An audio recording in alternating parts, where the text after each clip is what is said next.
The start of this episode mirrors the beginning of the previous one. Sensei Wu is meditating and we can only hear the ninja doing something in the other room. However, unlike episode 1, which made us think the ninja were training but they were really playing games, this episode does the opposite. My turn, it's my turn! That seems like something you'd say when you're fighting over the Xbox controller, but lo and behold, the ninja are being productive. Except for Zane, who's being a little bit unaware. Also, the arrow just sticks to the lightning on Jay's nunchucks. Why does it do that?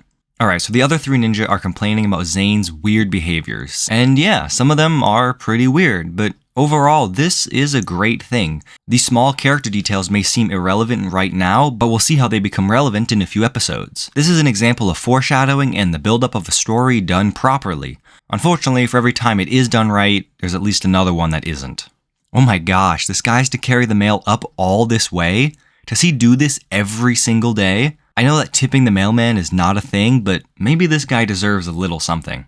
Jay gets a letter from his parents, and Cole gets one from his father. And that's all we get about either of these two's families until their respective episodes. How come you never hear anything from your parents? I don't remember my parents. I've been an orphan all of my life. They're laying on all of this very thick, but I guess it's relevant to the current moment, so it's okay? Oh, right, there's the main plot. The ninja have stolen our staff, yet you instruct your army to make this playhouse for Lloyd? He's got a good point. Also, every time these two interact, it's so obvious that Scales is going to stage a rebellion, which would not be unreasonable. The current general, we don't even know his name in the show. It's never said at all. I had to look it up, and apparently it's Slithera. Dope name, we just never get to hear it. Okay, what was I saying? Oh, yes, Slithera, the current general, is a bumbling fool. He's under the control of Lloyd, so I can understand that he's only as smart as the person who commands him, which is a 10-year-old. But still, he doesn't even try to offer better solutions to Lloyd. Dinner is served. Personally, I don't see what's so funny here. Yeah, it's pink, but I don't know how much I would laugh. Especially because he's the one making the food and I don't want to get poison apple juice in my cup. And in an effort to show Zane what humor is, they waste all the food he just worked so hard to make. I feel bad, man.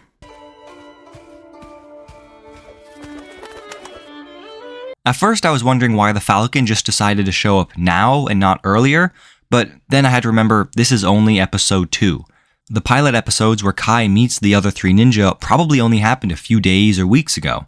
And there's no mention of how long Sensei Wu had trained Zane before that, but it couldn't have been that long.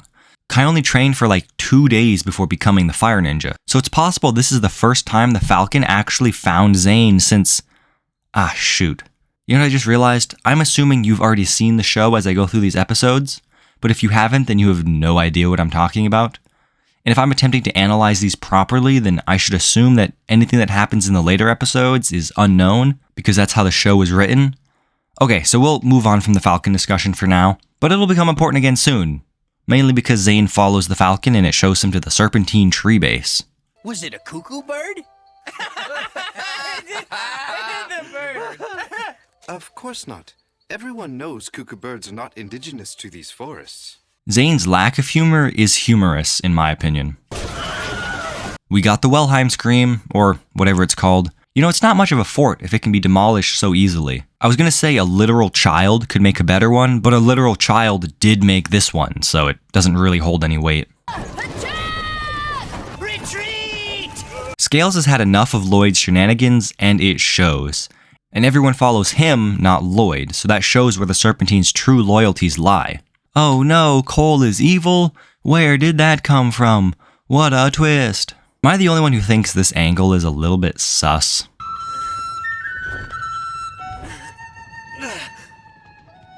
Alright, Wu has a flute that can revert the hypnosis. That's fine, I guess. How high did Cole have to jump to fall onto the dragon? They were very much above him a second ago. Wu coming to save them isn't hugely far-fetched. It's convenient for sure, but he probably came to check on them and help, which is exactly what he did. We're too late! Those snakes! We get our first big loss of the show. The monastery was the ninja's home, and now it's gone. The other 3 ninja get upset at Zane, which I think is unreasonable, but maybe that's the whole point. I mean, they're all on edge, their home is gone with no backup place to go, and to make it worse, Zane just dips right after. I guess we will have to fight for it. In the Slither Pit! Here we go, the awaited overthrowal of the Hypnobride General by Scales. The Slither Pit fight is nothing special. Slithera is just a terrible fighter. How on earth did he become general? Lloyd also snags a suspicious map that I'm sure has no use in the next episode. What on earth does this feel like? They're switching bodies pretty much. So the Hypnobride are under new leadership. That map Lloyd stole is hinting that there's more to come with the Serpentine than just the Hypnobride. I don't miss our home. What I really miss is Zane. Oh look, it's Zane. I saw the falcon again and I followed him. That's our Zane. Oh, so he didn't run off because they were angry. That's very Zane to completely miss what's going on, though this is pushing it a little bit. I feel like Zane would be able to understand the situation. He's not completely emotionless, or at least up until now the writers haven't portrayed him in that way. He went off and found the Destiny's Bounty, and there are a lot of plot holes with this ship. Some of those we'll tackle in the next episode, but for now here's a few. 1. It's not far from the monastery. Did they never see it? The ninja fly on dragons, it should have been easy to spot. 2, let's say for some reason they never saw it. Why is it here? Who left it? They're just gonna steal some random person's ship? It's clearly fitted with lots of supplies because Zane made tons of food. And 3, the fact that they found it so quickly undermines the importance of the original dojo. The attack from the Serpentine means nothing now other than the fact that they have the staff again. It hasn't crippled the ninja at all. The monastery was burned down for the sole reason of moving the plot forward and giving the ninja the Destiny's Bounty. One day, I promise, we will find your family. But I've already found them. Zane accepts the ninja as his family, which is a great moment and it helps bring them all closer together, especially after the beginning of the episode where Zane says he didn't have one. There's also a small mention of the Green Ninja just so it stays fresh in people's minds, I'm sure. And then we see Zane laughing with everyone and throwing food as a callback to the beginning of the episode. I'm not sure why he finds it funny now and didn't before. People's sense of humors don't just change like that, but we can chalk it up to him just being happy to be with his new family. The camera pans out to reveal Lloyd looking very alone and dejected. Of course he's got the map though, gotta keep viewers wondering about that. Maybe it leads to the subscribe button? How did he find the Destiny's Bounty anyways? Maybe he was going to go to Sensei Wu for help after being kicked out of the Hypnobride tribe? Maybe he followed them over to the ship from the mountain, and because the ninja all look so happy, he didn't feel comfortable going over to them? Maybe Zane finally feeling at home ruined the first chance of Lloyd becoming good? Oh my, I'm getting carried away. Overall, the episode was good. The hinting at Zane's past and showing the Falcon set up the later half of the season very well.